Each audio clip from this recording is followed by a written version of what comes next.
Очищают, сортируют и упаковывают мешки. Это новый автоматизированный завод по очистке семян, один из крупных на Юго-Востоке. Мощность 3500 тонн в год. Выращивают и элитные многолетние травы. Сегодня здесь Фарид Мухаммедшин. Сколько человек работает у вас? 50 человек. Какая средняя зарплата? 30 тысяч. Современное оборудование сейчас и в детской поликлинике. По нацпроекту «Здоровье» капитально отремонтировали старое здание. Новый рентген-аппарат, оснащенные кабинеты, все условия для врачей. Мы здесь сформировали отдельное картохранилище. То есть практически все амбулаторные карты находятся сейчас здесь. Кадровый дефицит – одна из главных проблем района. Укомплектованность врачами всего 49%. Как намерены решать этот вопрос, говорят уже на итоговой сессии. Чтобы полностью закрыть вопрос нехватки кадров в поликлинике и стационара, необходимо трудоустроить порядка 30 врачей. В прошлом году принято 9 врачей.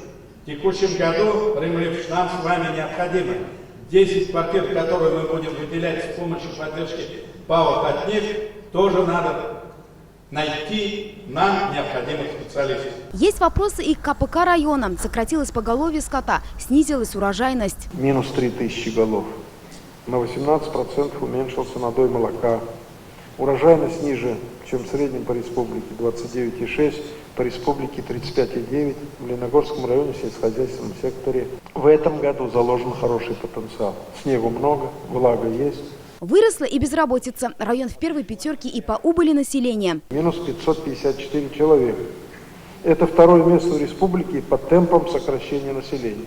Вот вы передовики. Проанализируйте, пожалуйста, с медиками, с системой здравоохранения. Это вел, но заниматься этим нужно очень серьезно. В целом все поставленные задачи были выполнены. Резервы есть и ими нужно воспользоваться, подытожил председатель Госсовета Республики. Филюза Хамидуллина, Эрик Хабибуллин, ТНВ, Лениногорский район. Закажи рекламу на ТНВ. Телефон в Казани 5 705 100.